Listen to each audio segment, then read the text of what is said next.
नमस्कार दादा. नमस्कार दादा, आपण बघतो जसा घाटावरती पुसेगावचा हिंदकेसरी मैदान असतो, मानाचा सुद्धा आपला मुंबईचा हिंदकेसरी मैदान आहे. पुसेगावात मारली होती हॅट्रिक आणि मुंबईवाल्यांसाठी हे मैदान हिंदकेसरीपेक्षा कमी नाहीये. मागच्या अपेक्षा होती ती मैत्रीपूर्ण शर्यत झाली, आनंद आला शर्यतीला, सगळ्यांना आनंद झाला.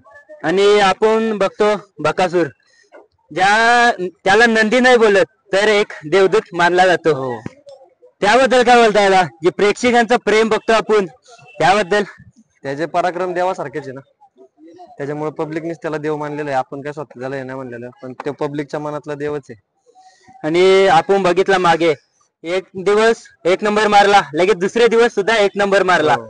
हा कधी इतिहासच घडला नव्हता दादा, ते बकासूरने दाखवलेले. त्याबद्दल विक्रम करणारा बैल आहे, त्याच्यामुळे त्याचा आज कुणी फॅन फॅमिली असेल त्यांच्यासाठी बैल पळतो. आपला आनंद आहे सगळ्यांना. इकडे पहिल्या वर्षी आपण शर्यत केली होती, दुसऱ्या वर्षी मार खाल्ला, तिसऱ्या वर्षी आज चांगली गाडी झाली.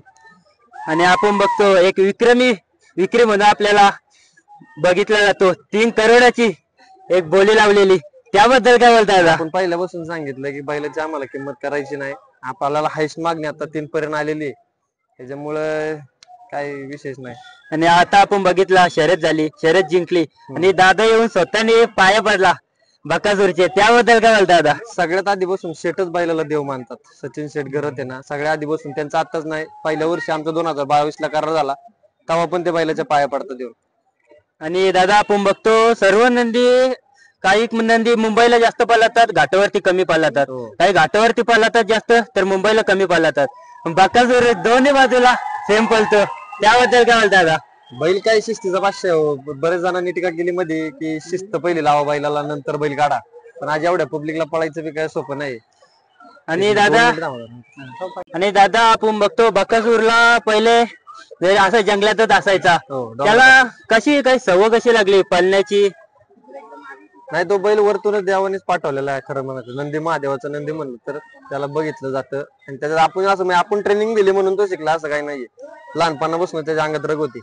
आणि भरपूर लोक बोलतात का बकासूरची तुम्ही काळजी घेत नाही, दररोज पळवता, 1 दिवस आड 2 दिवस आड तो मैदानात दिसतो, त्याबद्दल काय बोलताय दादा? बैल आता सध्याच्याला मारायला लागलाय. बैल 1.5 दिवसाड 2 दिवसाड आपण बैल काढतो. बैल नाही काढले की गोट्यावर त्यांनी शेंगे बिंग फोडून घेतलेली आहेत फार, त्याच्यामुळे आपण बैल काढावंच लागतो आम्हाला, नाही तर आम्हाला फेरा तरी काढावा लागतो. निकी दादा धन्यवाद. अरे कॉंग्रॅच्युलेशन शर्यत जिंकल्यानंतर.